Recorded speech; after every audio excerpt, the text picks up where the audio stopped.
The Void Century is a dark period in the world's history, the records of which have been erased completely. The only way to find out the truth is by deciphering the poneglyphs, but the world government has strictly forbidden their study. The scholars of Ohara tried to decipher the writings on these massive stone pillars, but it led to one of the biggest tragedies in One Piece. The world government didn't take too long to round up the scholars and put them to death. Considering the poneglyphs can expose the truth about the world government, it doesn't make sense that the organization did not try to seize them. In the latest One Piece chapter, Oda finally revealed why this was the case. Nefertari Lily. Nefertari Lily was the ruler of Alabasta before the world government was formed. Very little is known about Lily and her personality, but the last two chapters have given the audience enough bits to form an opinion. Despite the successful campaign of the world government, Nefertari Lily decided against staying in Mary Ajoy and becoming a celestial dragon. The common knowledge is that she returned to Alabasta and took her place as the ruler of the kingdom. However, it didn't make sense for her to leave such a prestigious position unless she found out something that she shouldn't. In chapter 1085, Imu revealed that Nefertari Lily made a massive blunder that caused the poneglyphs to be scattered all over the world. What's interesting is how Imu said that the poneglyphs were released into the world. The poneglyphs are massive, indestructible steels, which makes it impossible to move them from one place to another. So, it will be interesting to see how Lily managed to do such a thing.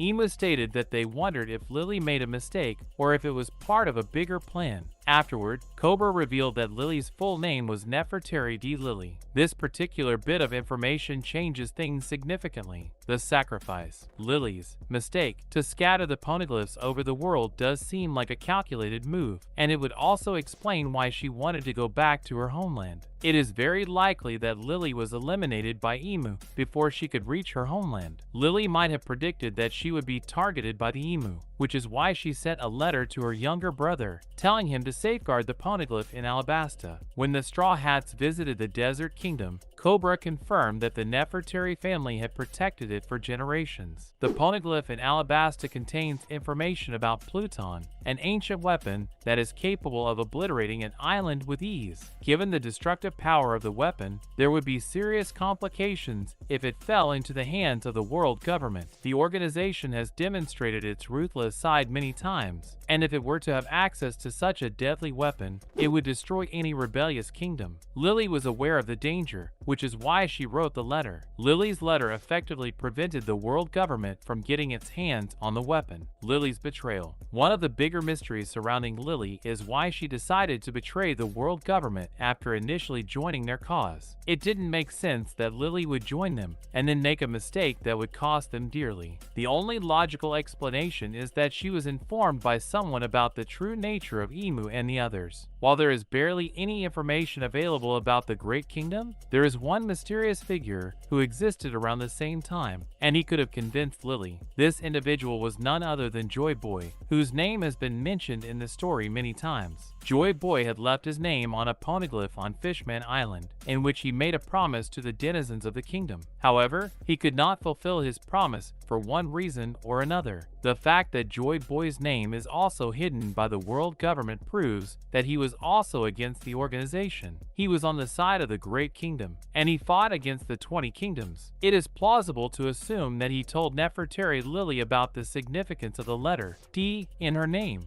Of course, Lily would need proof, and Joy Boy would have been more than happy to oblige. In a way, both Lily and Joy Boy failed to fulfill their promises, so the responsibility fell on the shoulders of future generations. Luffy is going to do what Joy Boy couldn't, topple the world government and change the entire world. When Luffy awakened his devil fruit, Zunesha confirmed that Joy Boy had returned. In Lily's case, Vivi will need to lead Alabasta in the right direction. Before dying, Nefertari Cobra requested that Sabo tell Vivi about Alabasta's path. With the confirmation that Vivi is also a member of the D family, it is highly likely that she will reunite with the Straw Hats and achieve what Lily failed to do. And in other news, One Piece. Why the world government wants to kill Vivi explained. The world government is the most corrupt organization in One Piece, and it has been fooling people for centuries. Ever since its establishment, the world government has committed all kinds of atrocities to keep its secrets from leaking. This involves murdering influential One Piece characters, altering historical records, and destroying entire nations. The world government was created when 20 rulers allied together to destroy the Great Kingdom. They treated the Great Kingdom as a threat, which prompted them to take action. The 20 kingdoms were successful in their objective, after which they formed the world government. Out of the 20 rulers, 19 of them placed their swords around the empty throne as a sign of their loyalty. It also signified that they were all equal, and that none of them was above the others. The missing sword, Nefertari Lily, the Queen of Alabasta, did not put her sword around the throne.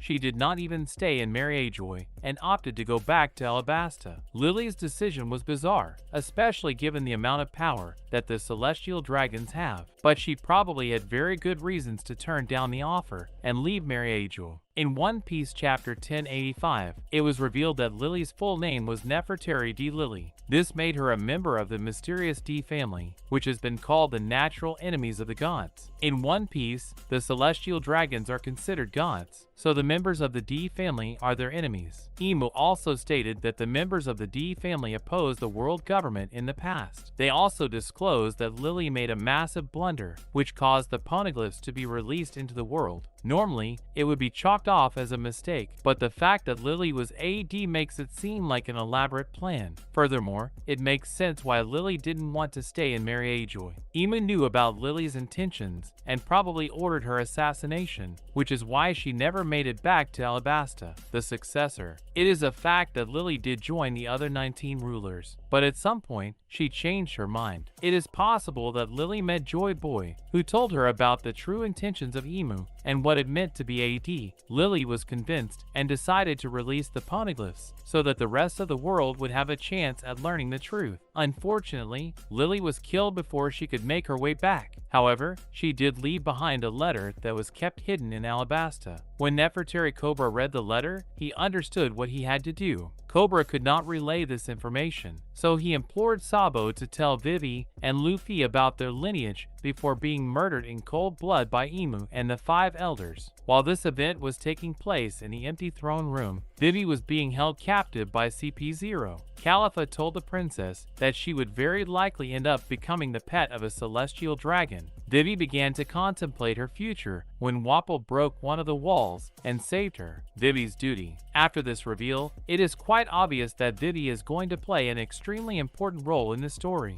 The death of Nefertari Cobra means that Vivi will have to take command of Alabasta and lead the country toward a new dawn. Vivi has several qualities that make her a worthy successor to Cobra. She is a headstrong woman who is not afraid to throw herself in the face of danger. Her heroics in the Alabasta arc endeared her to the citizens of the country, and they will have her back no matter what happens. Currently, Vivi is traveling with Morgans and Wapol. The ruler of the Black Drum Kingdom saw Cobra being killed by Imu and the 5 elders, and it's safe to assume that he told Vivi and Morgans about it. This is reason enough for the world government to kill Vivi, but she has been on its radar for quite some time now. When Imu was first introduced in the series, they had Vivi's picture in their hands. This suggests that the princess was a target before she found out the truth about her father's death. Imu considers Vivi a threat, which is why they wanted to eliminate her. Fortunately, Wapol managed to free her before CP0 could hand her over to the 5 elders. Vivi's next step will depend on what happens on Egghead Island. If the Straw Hats get out safely, Vivi might regroup with them because they protect her from any kind of harm.